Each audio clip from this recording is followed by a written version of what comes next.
Back in 2006, my brother came home with a game called Urban Chaos Riot Response. Neither of us have heard of this game before, and my brother honestly just got it because he really liked Black, and this looked like a similar shooter. Well, it wasn't, but that goes on with my point.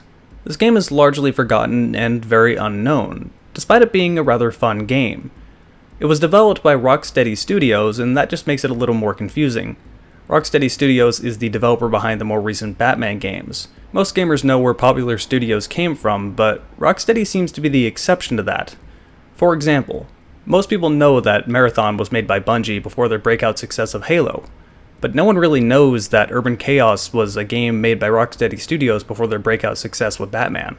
This game didn't do terribly well, despite it definitely not being a bad game, and there's a few things to contribute to this. The first one is that at a glance it really does just look like another shooter, and when people are window shopping, at a glance is the best you're going to get.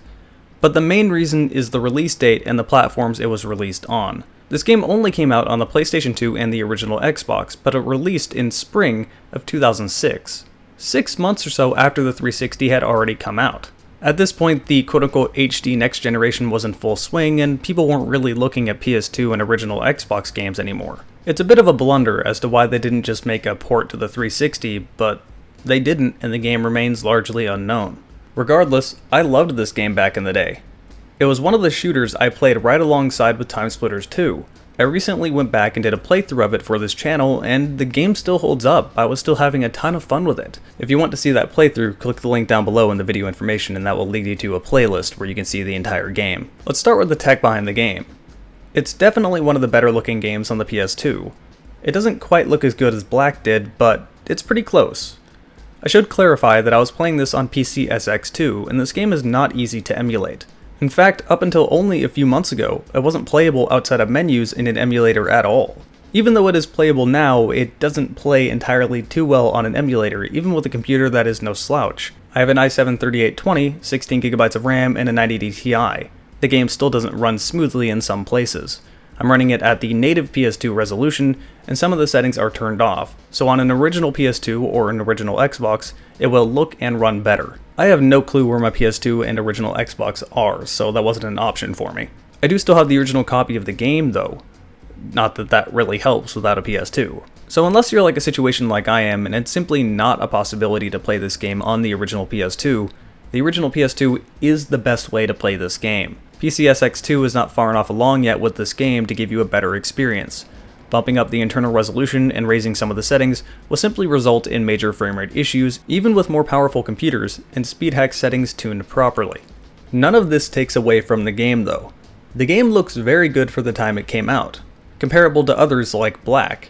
If the game ran at a higher resolution and natively at 16:9 aspect ratio, I would believe this was an early 360 title. It looks far better than the vast majority of other PS2 games.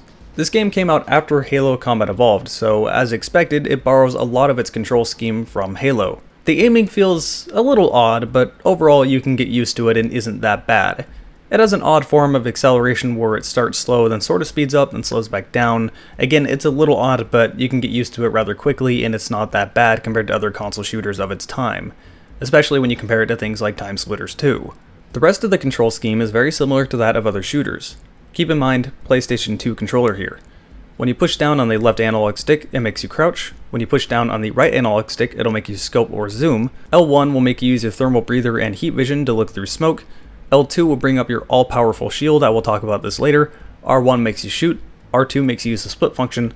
The X button reloads and is the action button, which occasionally can cause issues when you're trying to reload in front of a door and you just close the door instead. Not a big issue, but it does happen from time to time. As much as I love Halo, I hate how it popularized being able to only carry 2 weapons at a time. I like being able to carry as many weapons as I want on me. This gives me many different choices to deal with whatever situation is happening at the time. More weapons is more fun, and limiting my choices to only 2 weapons just got me frustrated.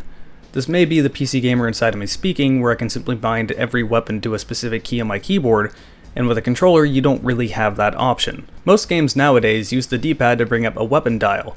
This will either pause the game or slow it down tremendously. I've never quite liked this, as it breaks the pacing of the game. Urban Chaos thankfully doesn't do this. The way they deal with having so many different weapons on you is they split the weapons into different categories. On the square button, you have pistols, assault rifles, and shotguns. On the triangle button, you have throwables like Molotovs, riot grenades, and nail bombs. On the circle button, you have things like the taser or the saw blade. In the bottom right of your screen, you'll see the weapon you have equipped, and then a weapon above that. If I press square, I'm going to cycle to the next weapon above. This happens instantly. If I press square 3 times, it'll pull up the weapon that's 3 weapons above on the list. I much prefer this over the weapon dial. It happens instantly, doesn't break the flow of combat, and really only has one downside. Occasionally you push the button one too many times and skip past that weapon you actually wanted, and then have to cycle back through all the weapons again. This never got me killed, and I still prefer it over the weapon dial, but that can happen. Now let's talk about story, and that is the weakest part of this game. The game doesn't show you, it tells you the story. At the beginning of every level, you get a live-action FMV of a news network, basically telling you what's going on. One of my subscribers said it best when he left a comment describing it as the Exposition News Network. That's really what it is.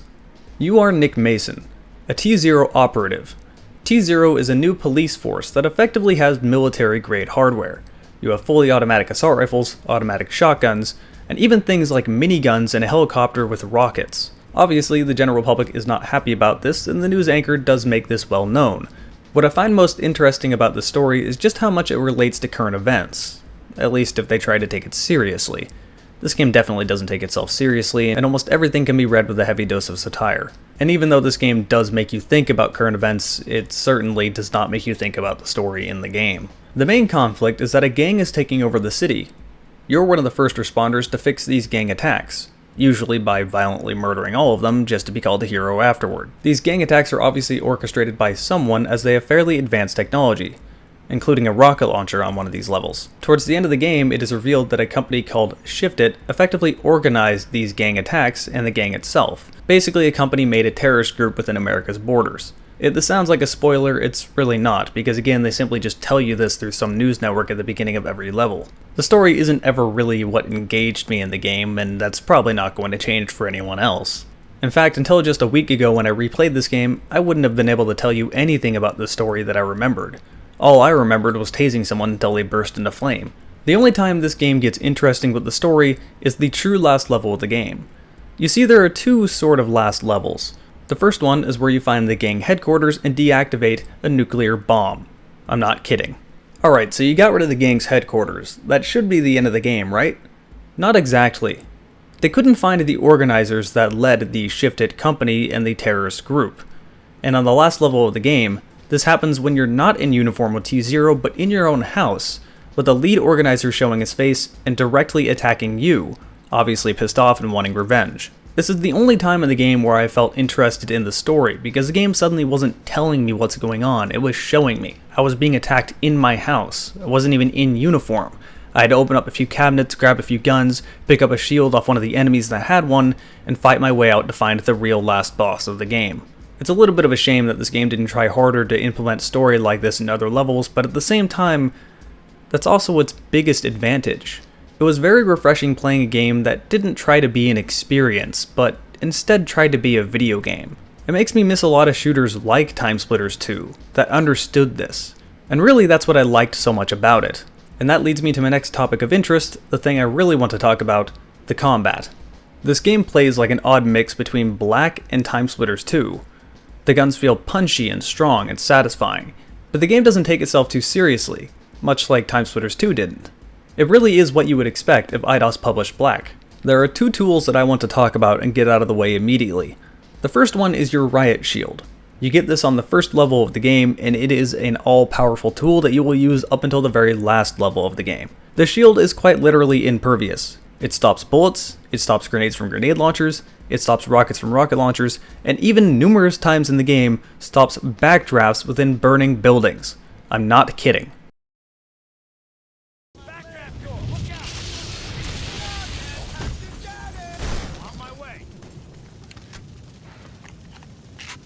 Alright, everything about that situation. My shield can block a backdraft, and a gang member ran out of the backdraft on fire at me, and with the intent to kill me.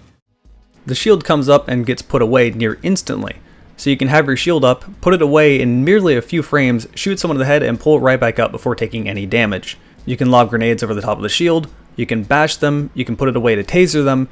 You are always going to be using your shield, and it is the most effective tool in your arsenal. The next one I want to talk about is the taser. The taser is not exactly the most effective tool to get rid of a crowd of enemies, but there's something so satisfying about it.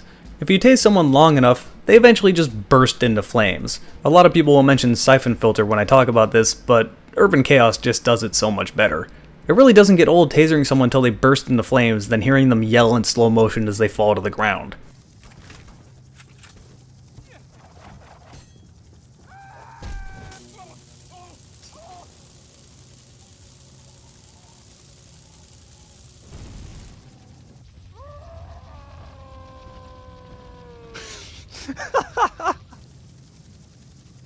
I love this game. The game itself has a good learning curve.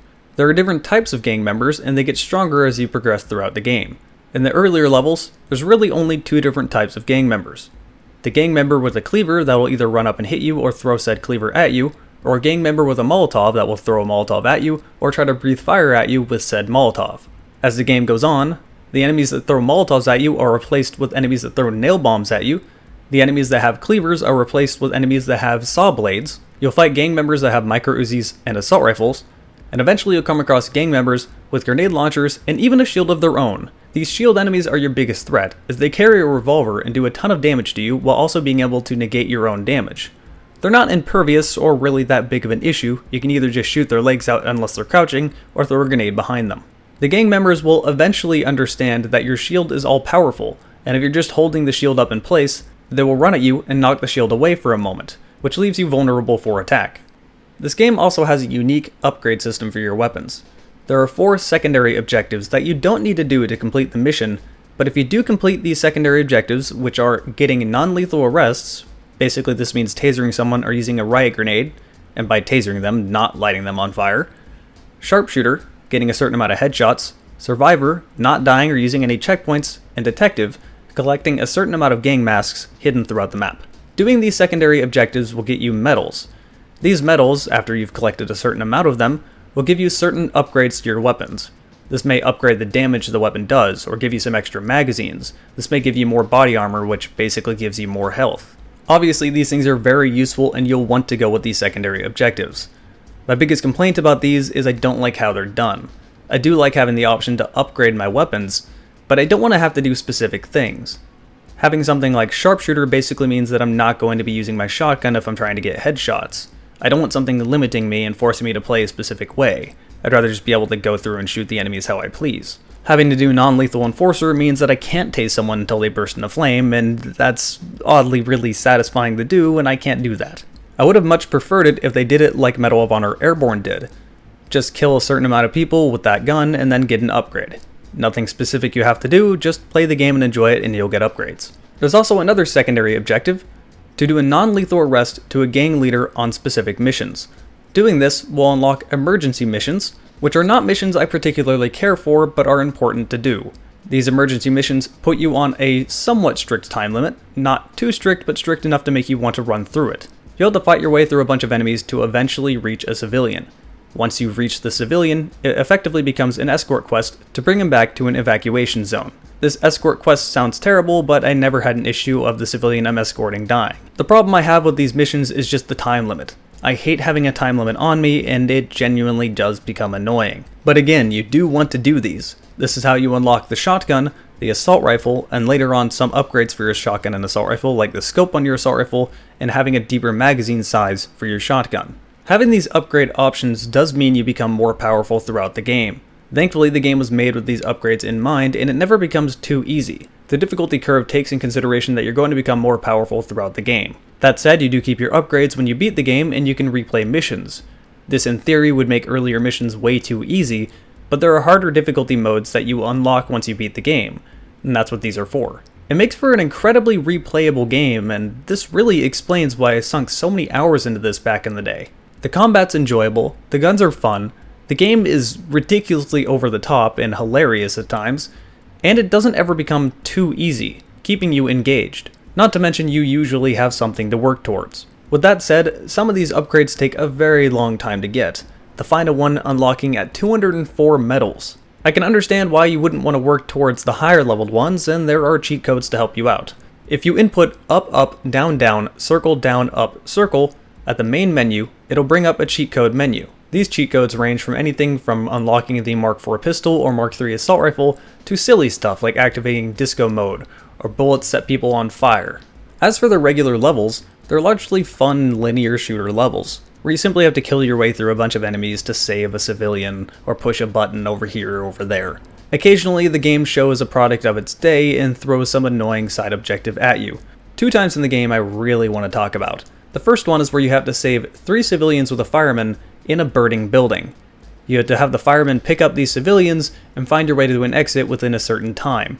If the time runs out, well, that civilian dies and you fail and you restart from checkpoint. Instant failure always annoys me because it doesn't feel like I really failed. I didn't get shot and die. I failed because I ran out of time and I couldn't find the exit. That's just frustrating. But the worst offender in this game is the subway level.